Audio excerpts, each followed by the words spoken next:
This week on Things Unseen, I thought it would be good for us to reflect a little on family life. I think we all agree that's important, although we certainly don't all have the same experience of family. Some of us have had good experiences, some bad, many mixed, and some of us perhaps have little or no real experience of family life. So I think it's important that we all begin in the same place, with the family to which every believer belongs. What one of my former colleagues used to call the worldwide, eternity-long family of God. Because that's the family that every believer has been brought into, and that's the family that lasts. We sometimes say about family relationships that blood's thicker than water. And that's also wonderfully true theologically, isn't it? We've been brought into the family that Christ has created by the shedding of his blood. And that blood is thicker than water. That's why sometimes Christians feel they're even closer to members of the family of God than they are to some of the members of their natural family. But there's another wonderful thing to remember here. In the family of God, none of us is a natural member. We've all been adopted. None of us is in a position of demeaning any of our brothers and sisters by saying, well, I really belong to this family, but you're just an adopted member. I remember hearing about an adopted boy who was mistreated by his friends at school, and other children would say to him, you're only adopted. And he developed a great reply. He said, my parents chose me. Your parents just had to get whatever came.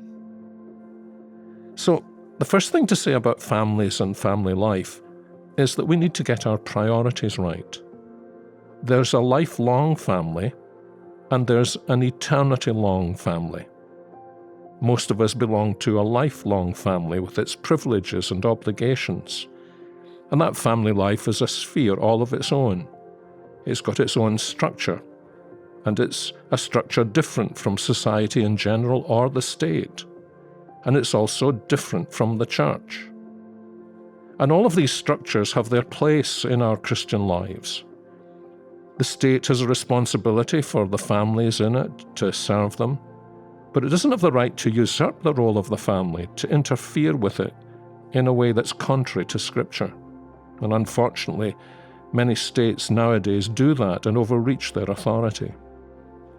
And by the same token, the church family doesn't have the right to usurp the structure of our nuclear family life and to lay down laws for us that are additional to or contrary to Scripture's teaching on family life.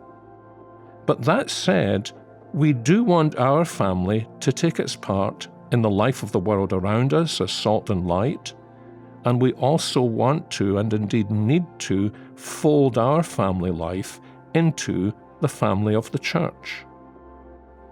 That last statement about folding our nuclear family into the church family is, I think, a fundamental principle for growing as a Christian family.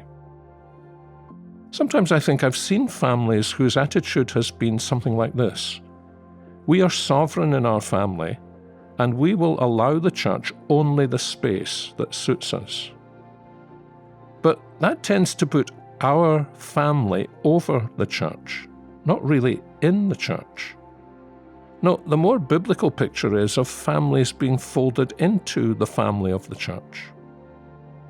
Maybe I can put that another way, thinking about parents.